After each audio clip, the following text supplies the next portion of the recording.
momento a todos. ¿Se escucha bien? Perfecto, listo. Bueno, sí, darles un saludo a todos en este momento, pero pues quisiera aprovechar porque es que me encontré con una sorpresa y es la señora María Vasco. ¿Cómo está, doña María? Pues yo no sé si doña María me recuerde, pero yo ahorita que vi el nombre de ella, Bastante, que vi bastante. el nombre de ella me acordé, claro, Bueno, hace sí, 14 años, sí. en mi primer trabajo como profesional, en el barrio San Pedro Claver con Salud Pública, tuvimos el privilegio de trabajar juntos, de adelantar unos trabajos comunitarios en un programa muy chévere que se hizo allá en el barrio y qué gusto volver a verla, doña María. Me imagino que todavía tiene una pared, me imagino que la pared de su casa tiene más diplomas que antes. Bastante, bastante, sí. Vea, la verdad que sí, sí, yo no dejo de estudiar, yo sigo estudiando, me encanta demasiado. Y la felicidad más mía es que, como usted lo ha dicho, sí, tengo bastantes diplomas, bastante. En el momento yo 340 ya titulitos que he tenido y no dejo de estudiar. Me da mucha alegría porque la pastora Yané todos los días me está mandando y yo estoy pendiente, pendiente y todo. La verdad que yo tengo 71 años y me siento como de 15. No, y verlo a usted ahí, pues está, no, qué alegría. Y más alegría todavía cuando yo vi que también se graduó un niño, un joven ahí, que comenzó como civilito con nosotros, y verlo nosotros que es que pastor en Bogotá, no, yo me siento muy contenta, feliz, la verdad que sí, no, no, qué alegría. Pues yo soy la primera vez, ya tengo, mire todo lo que ya escribía. Yo sí, me gusta mucho y cuénteme pues que desde que sea por la mañana mucho lo que más pueda, porque la verdad que yo estoy con mucho taller virtual. Ahorita estoy con la Universidad del Valle y la Escuela del Deporte, con la ejercicio de mi discapacidad. Estoy con salud pública, me toca lunes, miércoles y viernes. No, pues vamos, si le digo todo, aquí nos quedamos. No, pero qué alegría, qué alegría. Vale, Eh, doña María, ¿Usted gusto va en a dar la saludarla segunda otra charla? vez. ¿Usted va a Sí, dar la ¿verdad? segunda charla? La ¿Cómo dice? segunda, no, aquí nos muestran 3 talleres que le van a dar, ¿no? Ah, no, yo en este momentico me voy a concentrar en esta y ya después el pastor decide. Ah, bueno, bueno, pero primero la pastora Mayane. Bueno, qué alegría y para los que estén ahí, pues que no me conocen, pues yo soy María Vasco, soy líder de la Comuna 11, soy paramédico y soy enfermera de la Defensa Civil. Pertenezco a la Liga de Usuarios, no, ni que se diga, como he dicho, como yo soy del comité del CIGAD del DALMA, del medio ambiente, me encanta bastante y no, lo que más vamos a hacer, la pastora Yane ya sabe que yo ir a guerrera para siempre. Qué alegría, un abrazo muy grande. Voy a cerrar el micrófono para escucharlo. Muchas Vale, gracias. doña María, qué gusto saludarla. Gracias. El primer trabajo que tuve fue y la conocí a ella. Qué gusto volver a saludarla. Muy bien, para todos entonces nuevamente muy buenos días. Gracias por el espacio que siempre me dan en la iglesia para poder aportar al proceso, a los procesos en general, pero en esta época de confinamiento, como decía la hermana Daisy, pues son muchas las inquietudes que pueden haber, así que la idea es que hoy nos vamos a centrar en aspectos familiares y cómo vivirlos en esta época, que es importante y muy importante que empecemos quizá a hacernos a la idea de que no es una época en realidad, de que no es una temporada. El presidente de la Organización Mundial de la Salud dijo hace poco de que no cree que las cosas vayan a volver a ser exactamente igual que antes. Yo creo eso.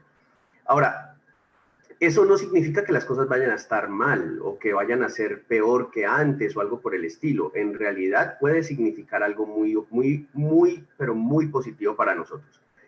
Yo quiero empezar esta charla, compartir con ustedes esta mañana, leyéndoles un texto que está en el libro de Daniel, en el capítulo 6, el versículo 10. Daniel capítulo 6, versículo 10, dice, cuando Daniel supo que el edicto había sido firmado, entró en su casa y abiertas las ventanas de su cámara que daban hacia Jerusalén, se arrodillaba 3 veces al día y oraba y daba gracias a Dios, delante de su Dios como lo solía hacer antes. Es un texto bíblico en el que recordarán ustedes los que lo han podido estudiar antes. Básicamente el rey al que Daniel servía, Daniel no está en Israel, Daniel está en una cultura pagana, Daniel no está en un entorno, digamos, cristiano para nuestro contexto. Daniel está en un contexto pagano, en otras religiones, pero a él se le permitía adorar a Dios. Pero en este momento de la historia ocurre que a Daniel se establece una orden para todo el país, y es que por un espacio de tiempo nadie podía orar a otro Dios que no fuera al rey propiamente. Pero Daniel decide no hacer caso de esto, es decir, no importa la orden, una orden externa, él no va a permitir que su comunión con Dios, es decir, la comunión con aquello que para él es lo realmente fundamental, lo realmente importante, vaya a ser movido. Él no va a permitir que eso sea cambiado en su vida. Así que él va, como siempre lo tenía por costumbre, va y abre la ventana como todos los días, 3 veces al día a orar. Y era visible, la ventana de él, según parece, era un espacio desde el cual otros podían ver que él estaba en su momento de oración.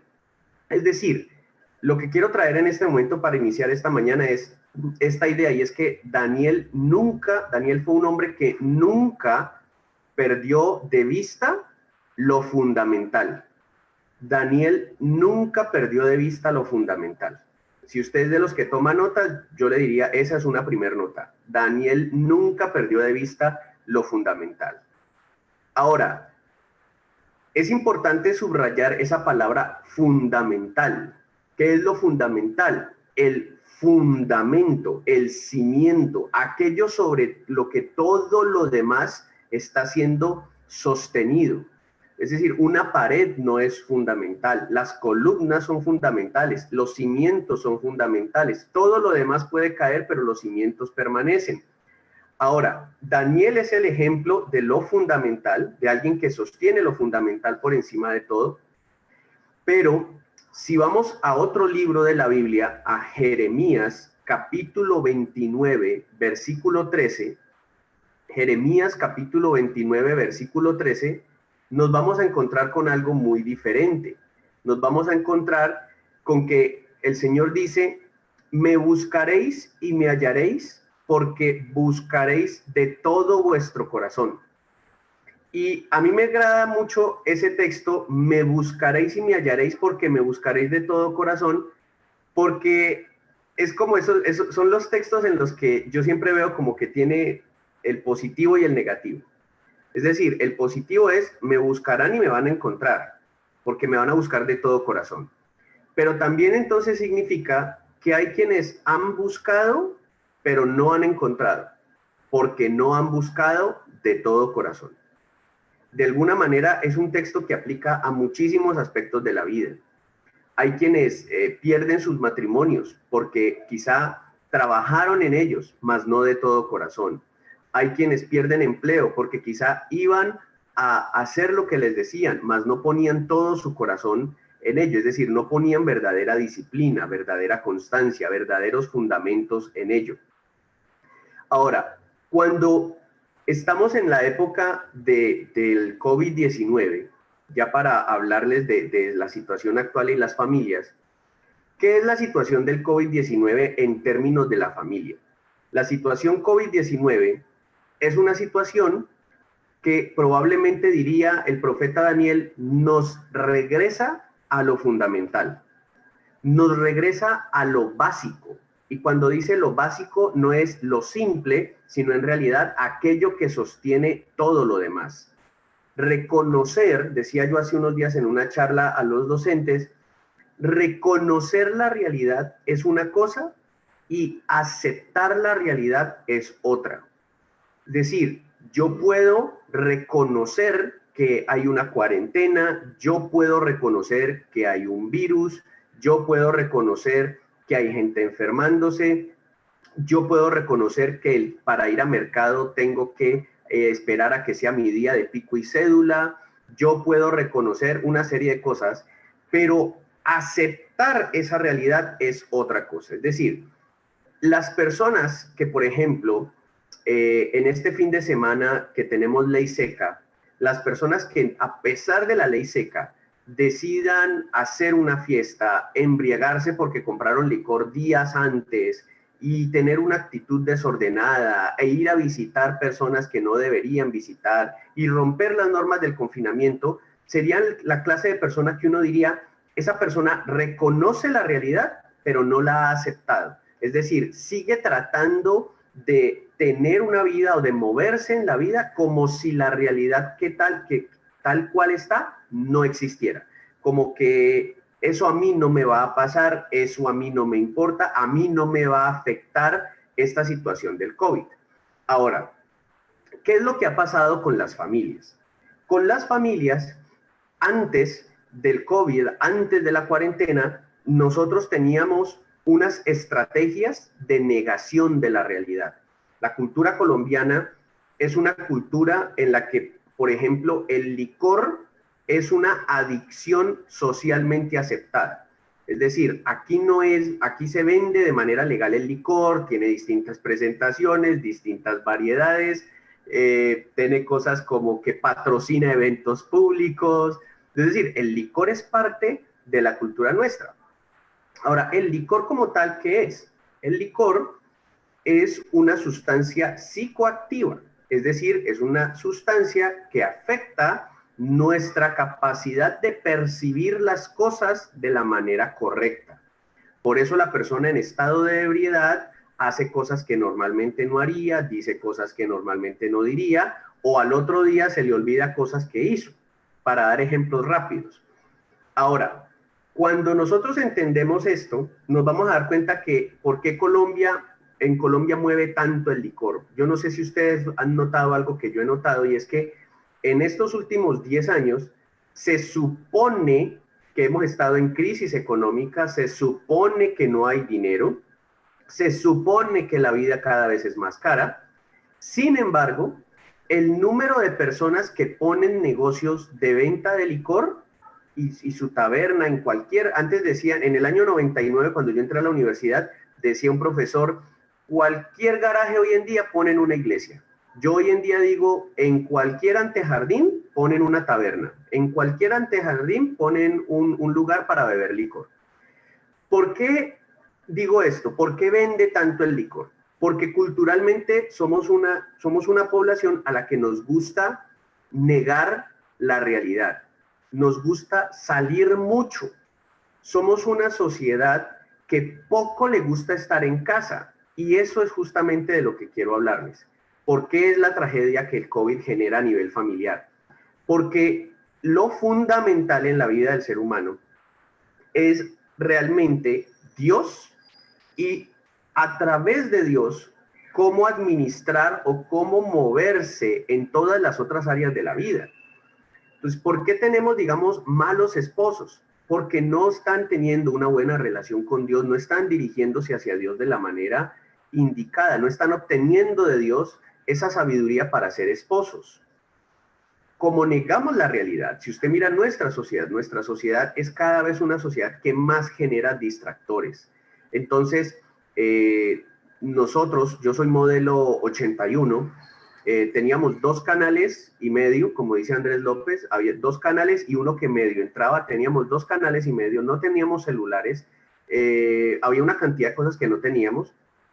Hoy en día tenemos televisión, Netflix, internet, cualquier cantidad de canales en el servicio de televisión que tenemos, el smartphone, el teléfono inteligente en el que vemos cualquier cantidad de cosas. Es decir, somos una sociedad que para donde mire, tiene algo en que distraerse. Tiene algo en que distraerse. ¿Por qué estos servicios venden tanto? Porque la gente tiene la opción de trabajar en la realidad o distraerse de ella. Y hoy en día, ¿qué es una tragedia para una persona joven o un adulto joven? Que se vaya la energía o que se caiga el internet.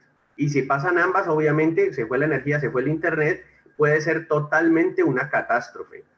De hecho, hay una patología, un síndrome en clínica terapéutica que habla de cómo entra en angustia, cómo entran en angustia muchas personas cuando se les cae la internet y no pueden conectarse para mirar las redes sociales. Todo esto es para hablar de cuánto esfuerzo y cuánto dinero mueve en Colombia actualmente toda esta idea de no ver la realidad, sino de estar distraído de ella. Cuando el COVID aparece, se nos disminuyen drásticamente los distractores. ¿Cuáles distractores? Los de fuera de casa.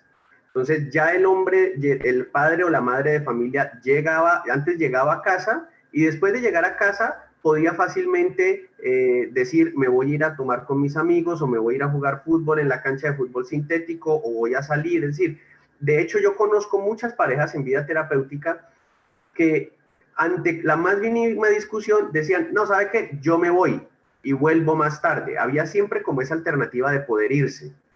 Había esa alternativa de decir, yo me voy y vuelvo unas horas más tarde cuando me haya tranquilizado.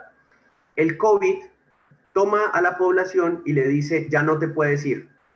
Ya lo que esté pasando en tu realidad familiar no lo puedes evadir más. Tienes que asumirlo. No puedes evadir más. Es que yo ya no me siento cómodo, yo ya no me siento bien con mi esposa, ya no me entiendo mucho, se ha vuelto muy cantaletosa, o mi marido se ha vuelto muy cansón, en fin, todo esto. Y habían formas de evadir, pero el COVID dice, no, no puedes evadir, te quedas en tu casa. Te quedas en tu casa, porque si sales te estás exponiendo a un virus que puede ser mortal. O a la multa que te coloquen por salir cuando no debes. Ahora, ¿esto qué va a generar?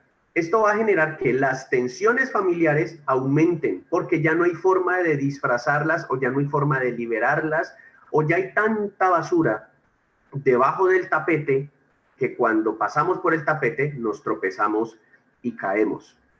Daniel, les daba yo la cita de Daniel, Daniel no hubiera sufrido algo así porque Daniel siempre tuvo lo fundamental claro. Nosotros tenemos esta idea entonces de que lo primero que tenemos que empezar a pensar como familias es si reconocemos la realidad y qué tanto estamos aceptándola. ¿Cómo nos damos cuenta que la estamos aceptando? Cuando hemos empezado a trabajar en el establecimiento de cosas, de un nuevo orden para que las cosas funcionen permanentemente. Mientras en nuestra cabeza siga habiendo el lenguaje de mientras esta situación pasa, significa que estamos anhelando que las cosas regresen a como estaban antes. Cuando un padre de familia le dice a su hijo adolescente o a su hijo pequeño, vamos a manejar esto así, mientras las cosas vuelven a ser como eran antes, ¿qué pasa si ha habido conflicto durante la cuarentena? Si ha habido conflicto entre el padre y el hijo en la cuarentena, significa que el conflicto ya estaba. Si han habido más peleas entre el esposo y la esposa, significa que los problemas de pareja ya estaban, ya existían, pero que los estábamos evadiendo. Así que cuando decimos, vamos a ver cuándo podemos volver a la normalidad, lo que estamos diciendo es, vamos a ver cuándo podemos volver a esa época en la que podíamos negar la realidad, a esa época en la que podíamos escondernos de nuestros problemas, de la falta de comunicación con mis hijos, de la falta de tiempo privado, íntimo, de calidad con mi esposa, con mi esposo, con esa persona que se supone debe ser mi ayuda idónea y yo debo ser su ayuda idónea. Entonces, cuando el ser humano decide o constantemente está con este pensamiento de volver a como eran las cosas antes, está diciendo que aunque ve la realidad, no la está aceptando. Y mientras no aceptemos la realidad, siempre vamos a estar en conflicto con ella. Ahora, así que lo primero es eso, reconocer la realidad es distinto de aceptar la realidad y hay que, como familias, tenemos que empezar a trabajar en nuestra ruta de aceptación y de eso vamos a profundizar. En Efesios capítulo 5, versículo 29, dice, así también deben amar los maridos a sus mujeres. Efesios capítulo 5, versículo 29. Deben amar a sus mujeres como a sus propios cuerpos. El que ama a su mujer, a sí mismo se ama, porque nadie aborreció jamás su propio cuerpo, sino que lo sustenta y lo cuida, así como también Cristo a la iglesia, porque somos miembros de su cuerpo. Vamos a aclarar varias cosas. Si tomamos nuevamente Daniel y el hecho de que Daniel nos habla de lo fundamental y que lo fundamental es la dirección de Dios. En el texto de Efesios se nos está hablando de que quien tiene a Dios, quien tiene su fundamento claro, es decir, quien tiene sus motivaciones, sus prioridades en orden, la siguiente prioridad en su vida siempre será su pareja y por ende su vida familiar. Pero hay algo muy particular del texto de Efesios. Es un texto de esos que a mí como terapeuta me parecería mentiroso. Quiero que me preste atención. ¿Por qué? Porque dice, nadie jamás aborreció su propia carne. Es decir, nadie jamás trata de hacerse daño. Y como psicoterapeuta, por supuesto que yo digo, no, en realidad hay mucha gente que está tratando de hacerse daño constantemente. Así que cuando analizo más este texto, me doy cuenta que este texto lo que está hablando es, ¿quién no aborrece su propia carne?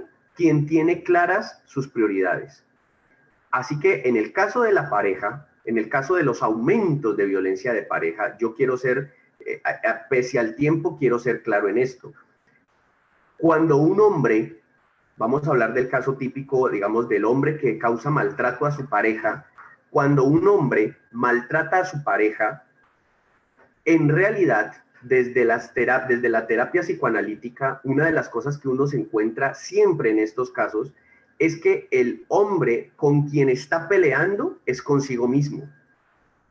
Pero el ser humano, nuevamente, en su deseo de negar la realidad, no se mira al espejo y dice, lo que pasa es que yo estoy inconforme, lo que pasa es que yo me siento mal conmigo mismo, lo que pasa es que tengo mi autoestima, la tengo por el piso, y tengo dos opciones: o reconozco que tengo problemas en mi carácter, o digo que la culpa es de mi esposa o la culpa es de mis hijos.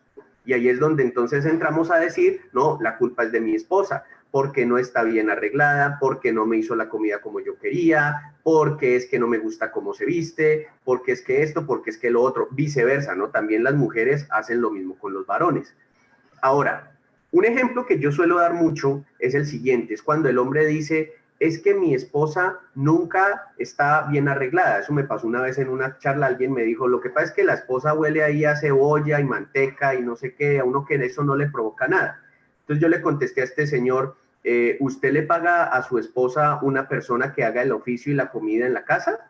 Entonces me dijo, no. Yo le dije, o sea que ella es la que tiene que hacer la comida en casa. Me dijo, sí. Yo le dije, entonces ¿a qué más quiere que huela si ella es la que tiene esa responsabilidad?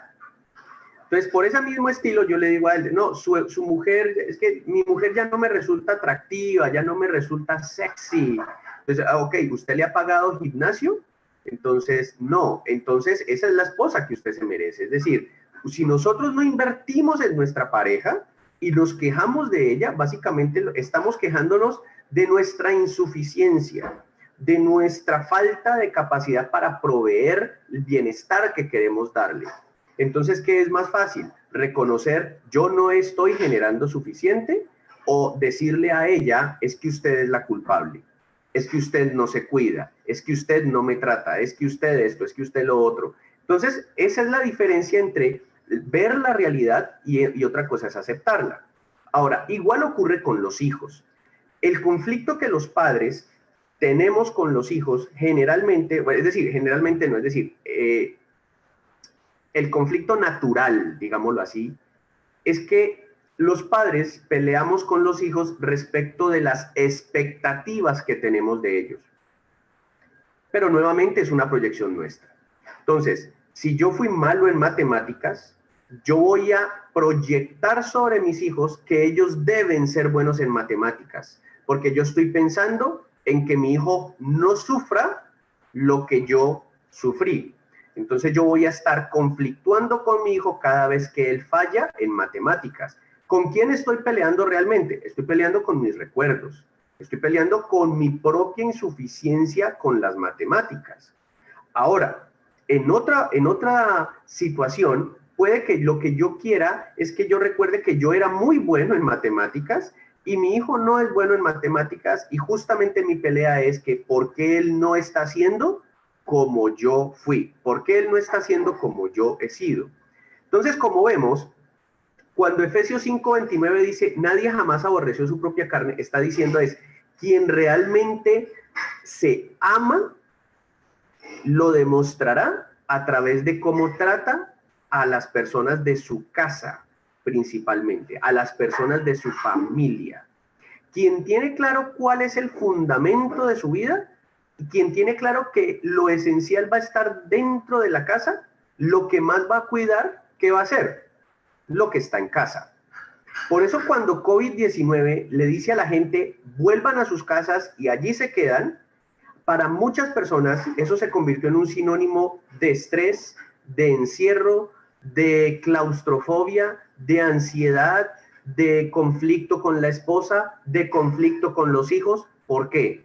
Porque ahora no puedes negar la realidad, sino que estamos rodeados de espejos que nos dicen, estás peleando con tu esposa, en realidad estás inconforme contigo, por cómo la has tratado, porque no has invertido realmente en hacer una muy buena relación con ella. Ahora no puedes evadir tus hijos, o sea que ahora tienes que verte al espejo de saber que no tienes buena comunicación con ellos. Es que peleo mucho con mis hijos, es que me sacan la piedra, es que pierdo la paciencia con ellos. Eso es sinónimo de alguien que no ha invertido de una forma de calidad en la vida de los hijos. De alguien que quizá ante las diferentes faltas de los hijos con el paso del tiempo, de los años, lo que acostumbró a hacer fue, váyanse para su cuarto, no molesten, no, déjenme solo, no molesten ahora, hay otro día, en otro momento, ay, ¿ustedes por qué molestan tanto? Es decir, no invertir en voy a comunicarme con mis hijos, voy a hablar con ellos, voy a entenderlos a ellos, voy a conocerlos a ellos, voy a tener un vínculo con ellos. Entonces, por supuesto que ahora que tenemos que vivir con el conflicto constantemente, ¿qué es lo que ocurre? Pues lo que va a ocurrir es que no sabemos cómo manejarlo porque llevamos años evadiendo esta situación. Yo trabajé en mucho tiempo con el tema de adictos a las drogas. Yo lo he comentado en varias ocasiones. Es casi que uno de mis brazos derechos laborales. Y siempre me llamaba mucho la atención cuando los padres de familia decían, mis hijos se volvieron consumidores de drogas porque los muchachos del barrio, porque ese colegio, porque el barrio al que nos cambiamos hay mucho drogadicto. Y entonces yo siempre les contestaba, ¿cuántos años tiene su hijo? Me decía 16. Yo, ¿hace cuánto está consumiendo? Me decían, hace un año, o sea, 15. Yo le dije, ¿y antes de los 15 cómo era? Y me dicen, no, era perfecto, era maravilloso, era no sé qué. Yo le dije, ok, eso significa que en menos de un año, unos desconocidos, inmaduros, adolescentes, fueron capaces de llevarse por delante 15 años de crianza que usted dio. ¿Eso qué dice de su crianza? ¿Eso qué dice de qué tan cercana y afectiva y efectiva era su relación con su hijo, que unos aparecidos pudieron llevarse por delante el tiempo que usted debió estar trabajando en la vida de su hijo, en lo fundamental, en los fundamentos de la vida de ese muchacho o de esa señorita? Entonces, COVID-19 es el regalo, es de muchas formas un regalo que ha venido a nuestra vida para decirnos, ¿han querido negar la realidad? ¿Han querido negar los conflictos en familia? Pues ahora no los van a poder negar más. Y o salen partiditos y fragmentados como familia, o salen como lo que realmente deberían ser. Una de las cosas que me agrada, una de las cosas que más me impactó a mí en mi vida cristiana, fue una vez leer y estudiar a profundidad con un maestro en Bogotá, que el propósito de Dios con el matrimonio era justamente que reflejara, que el matrimonio y la vida familiar reflejaran al mundo la relación entre Dios y la iglesia. Es decir, que como el esposo trata a la esposa, debería ser un testimonio y una forma de evangelismo a la comunidad. O sea, como ese señor trata a la esposa, mira, y claro, la esposa se sujeta al marido, claro, porque ¿qué mujer no se va a sujetar a un esposo que la ama, que la trata bien, que la cuida, que la adorna, ¿Qué hijos no van a ser obedientes con un papá que sienten que les provee, que los protege, que los entrena, que los educa, que los forma? ¿Qué es lo que tenemos hoy? ¿Qué es lo que COVID nos ha mostrado? Que no hemos estado haciendo esas dos cosas. El conflicto, a ver, no es deseable que no haya conflicto. En la vida familiar no es deseable que no haya conflicto, es decir, debe haber conflicto, porque el conflicto nos ayuda a crecer, pero es diferente hablar de conflicto a hablar de violencia. Es diferente hablar de conflicto o de tensión o de situaciones a hablar de maltrato, a hablar de apatía, a hablar de desamor, a hablar de violencia psicológica. Es muy diferente. En el caso de los adolescentes, en esta época de pandemia, por ejemplo, es importante recordar que si bien es natural que un adolescente cuestione el mundo de sus padres, el mundo de los adultos, una cosa es que cuestione y otra cosa es la rebeldía. Es decir, que sea grosero con su autoridad, que sea grosero con su papá y su mamá, que son sus proveedores. Así, del mismo modo, es diferente que mi esposa y yo tengamos conflictos y otra cosa es que haya violencia. Una cosa es que mi hijo cuestione, otra cosa es que sea rebelde. Entonces, el conflicto, la idea del COVID, cuando yo planteo todo esto, yo no estoy diciendo las familias deberían estar en perfecta armonía. No, yo lo que estoy diciendo es que el conflicto debe ser una manifestación de que se está trabajando en poner en orden. Pero cuando el conflicto es la constante, es que una cosa es cuando en un matrimonio una pareja dice, nosotros tenemos discusiones y diferencias de vez en cuando. Otra cosa es cuando decimos, todos los días estamos peleando. No hay semana que no nos agarremos por algo. Esos hijos que no quieren pasar tiempo con los padres, esos padres que no quieren pasar tiempo con los hijos. Entonces, la armonía es una búsqueda constante, es una búsqueda constante. Ahora, lo segundo entonces sería eso, entender la causa del conflicto. La causa del conflicto es algo interno. No busquemos la causa del conflicto en mi esposa o en mis hijos. La causa del conflicto está acá, mi persona. Tengo conflictos con mi esposa, ¿qué es lo que yo no he invertido en mi relación con mi esposa? Tengo conflicto con mis hijos, ¿qué es lo que yo no he invertido en el tiempo con ellos?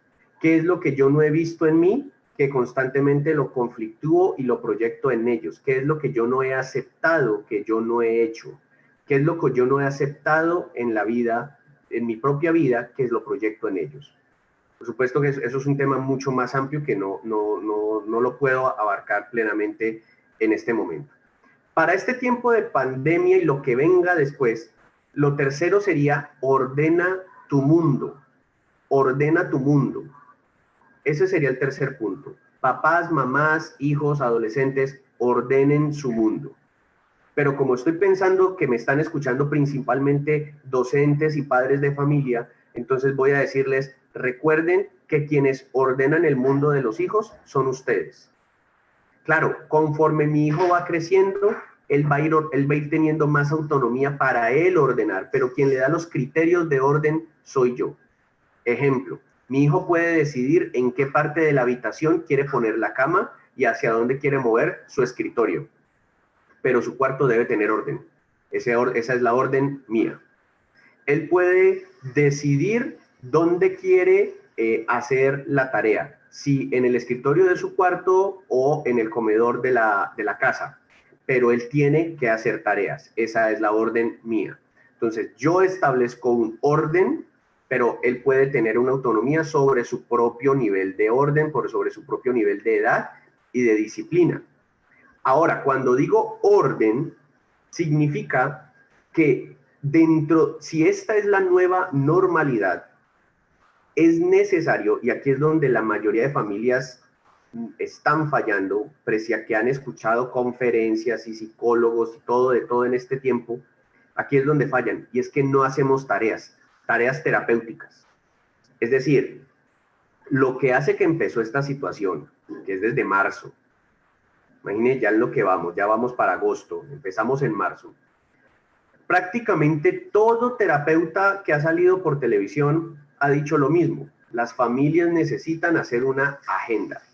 Es decir, deberíamos tener nuevamente claridad de a qué hora nos despertamos, a qué hora nos acostamos, cuáles son los días de estudio, cuáles son las horas de estudio.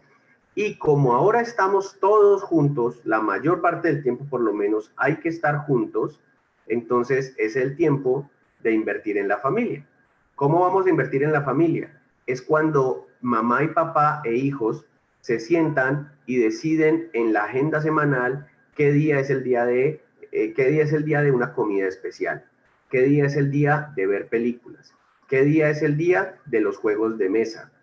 Ay, doctor, usted dice eso y a mí me empieza a dar como jartera porque es que a mí no me gustan esas cosas. Listo, ahí estás nuevamente peleando con la realidad.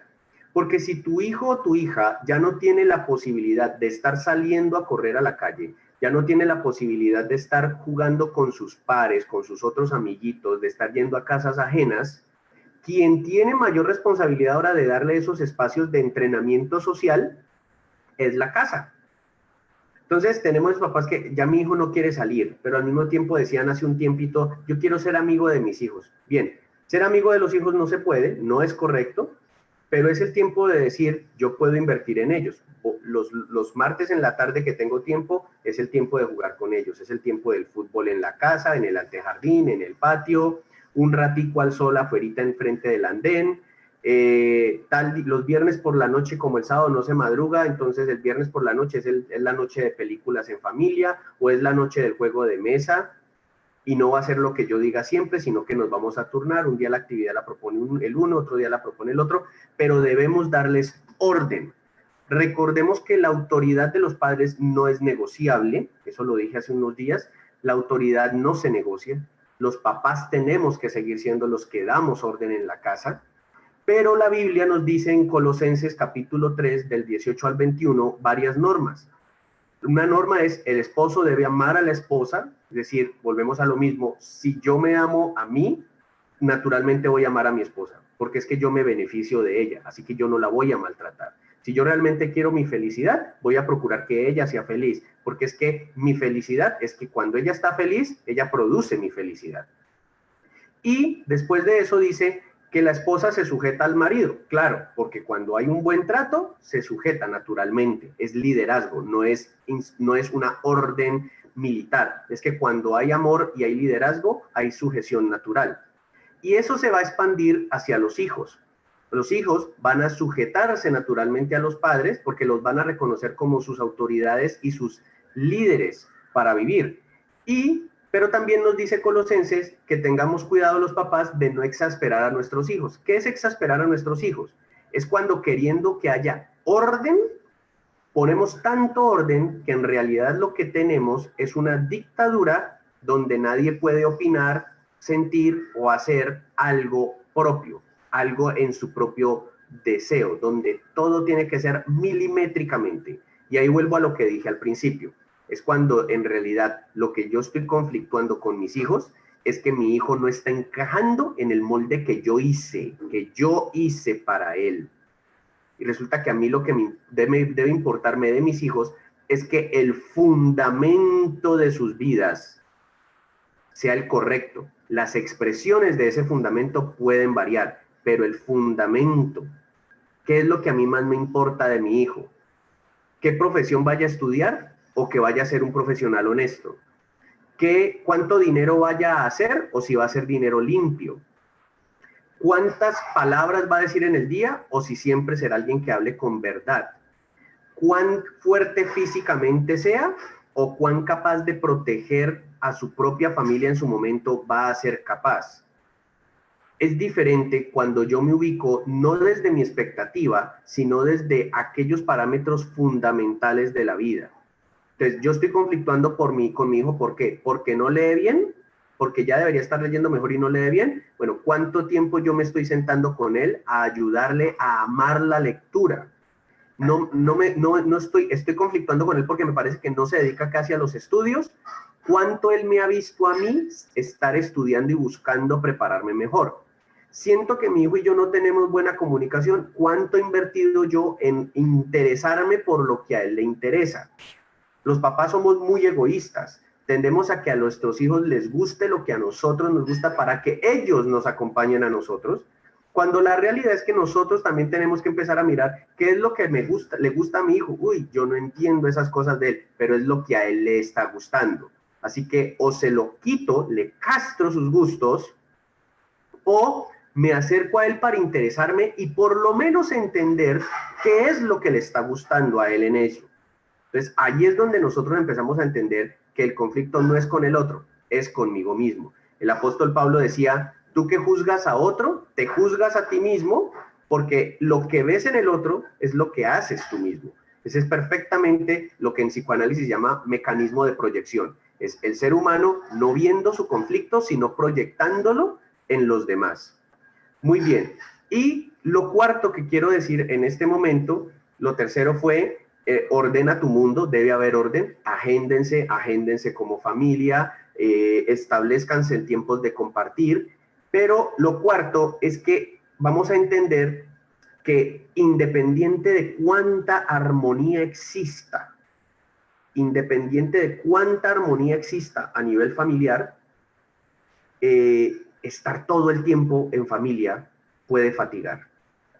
No necesariamente por el hecho de ser familia, sino porque aunque el ser humano es un ser social, es decir, que necesitamos de vivir con otras personas, hay unos espacios de privacidad e intimidad que son necesarios para la salud mental, que son necesarios para la reflexión.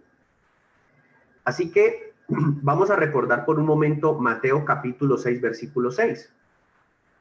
Dice, mas tú cuando ores, entra en tu aposento y cerrada la puerta, ora a tu Padre que está en secreto, y tu Padre que ve en lo secreto te recompensará en público.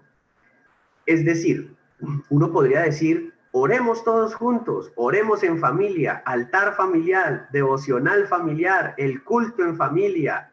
Pero aún con todo y eso, el Señor nos dice que hay una oración que es personal con Dios. Y cuando habla de cierre la puerta, entra en tu aposento, es decir, entra en ese lugar especial que tú tienes para orar y cierra la puerta, es decir, está haciéndonos una invitación a busca el silencio, ese momento de paz, donde no solo te va a dar paz orarle a Dios, sino donde también te va a dar paz el silencio. Y aquí es donde tenemos que hacer un ajuste que quizá no nos han dicho en medio del COVID. Y es que, pese a que estamos mucho más tiempo juntos que antes, eso no significa que no necesitemos nuestros propios espacios. Y cuando yo les digo que hagamos agendas semanales para la convivencia familiar, estoy diciendo que también es importante que esposa, esposo e hijos y abuelitos y todos los que vivan entiendan que hay momentos donde cada persona tiene derecho a decir quiero silencio. Si vivimos 4 en la casa y hay 4 gustos musicales distintos, van a tener que haber momentos para que suene la música que a uno le gusta y a otros no. Y ahí es donde vamos justamente a conocernos más, no a aguantarnos más. Ya puso esa música que a mí no me gusta. No, es momento de interesarme en ello. Es mi momento de compartir, de interesarme en él. Y en otro momento llegará mi momento de compartir mi gusto musical.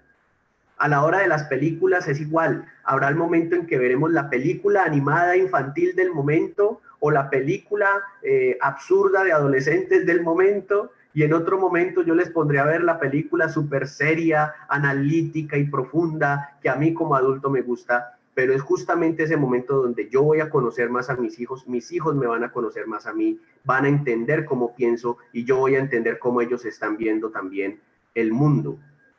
Todo esto tiene que ocurrir, pero también de la mano de esto tienen que haber esos momentos donde nuestros hijos puedan entender, este es el momento en que papá está viendo el programa de televisión que a él le gusta ver solo, o está haciendo aquel trabajo en el computador que a él le gusta hacer solo, o está haciendo esa cosa que a nosotros nos parece tonta, pero que a él le encanta porque es algo de él.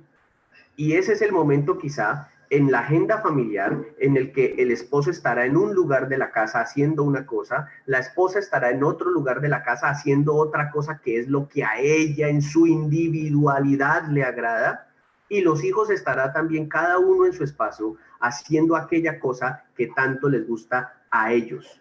El tiempo íntimo es el tiempo más propio que nosotros tenemos. Es el tiempo más propio que nosotros tenemos. La intimidad, el tiempo íntimo, la intimidad en pareja, por ejemplo, no puede ser exclusiva, no puede verse reducida a solo ese momento en la noche cuando todos en casa ya están dormidos, porque ese es el final del día, donde quizá también hay mucha fatiga. Es importante que empecemos a mirar en familia esas estrategias donde les enseñamos a los que viven con nosotros a respetar ese tiempo en el que alguno decide hacer una siesta a media tarde, donde en medio de la jornada laboral queremos hacer una pausa y frenar todo. Esos momentos donde necesitamos que haya una privacidad, pero no porque ya todos duermen, sino porque decidimos tener ese amor los unos con los otros de decir, es tu momento y no te voy a interrumpir. Es tu momento de explorar o de hacer aquella cosa que a ti te gusta en privado porque es tu gusto y entonces la vas a tener. Así como la oración es ese momento íntimo con Dios, el ser humano también necesita esos momentos donde decimos, yo necesito este espacio. Y es algo que en familia debemos acordar. Si bien el COVID nos devuelve a lo fundamental y nos dice, es hora de revisar mi familia, es hora de revisar mi relación de pareja, es hora de revisar qué tanto necesito, qué tanto no he invertido en tiempo de calidad, también no debe ser el momento en el que nos olvidemos de nuestra privacidad y de nuestra intimidad con Dios y con nosotros mismos. No todo tiempo en familia, no todo el tiempo tiene que ser un tiempo en familia. Los conflictos familiares, las situaciones que vamos a tener, todo el conflicto que podamos llegar a tener, pues es el momento de revisar, es el momento de tomar notas, es el momento de buscar ayuda profesional si llega a hacer falta, pero sobre todo es el momento de vernos en el espejo y de mirar justamente cómo todo esto es sencillamente la evidencia de algo que no hemos visto. Me viene a la mente en este momento cuando en nuestras casas empezamos a ver una gotera en el techo o una humedad. Nadie dice, se dañó la pared anoche. Nadie en su sano juicio diría, se agrietó ayer. Cualquiera con un mínimo de conocimiento sabrá que cuando aparece una humedad, simplemente significa que ha existido desde hace tiempo, pero que solo hasta ahora se hace notable. Que solo hasta ahora llegó a tal punto de desatención que finalmente es visible. Y con todo y eso, hay personas que podrán ver la mancha de humedad durante semanas y meses y harán algo solamente cuando empiecen a ver que la pared empieza a caerse o cuando el olor empiece a ser desagradable. Muchísimas de las situaciones que estamos viviendo en la actualidad a nivel familiar simplemente son un olor nauseabundo que quizá estaba ahí hace rato, pero que lo podíamos evadir, pero que no habla del problema de la pared, habla es de nuestra falta de atención a esos detalles que ya venían causando gotera.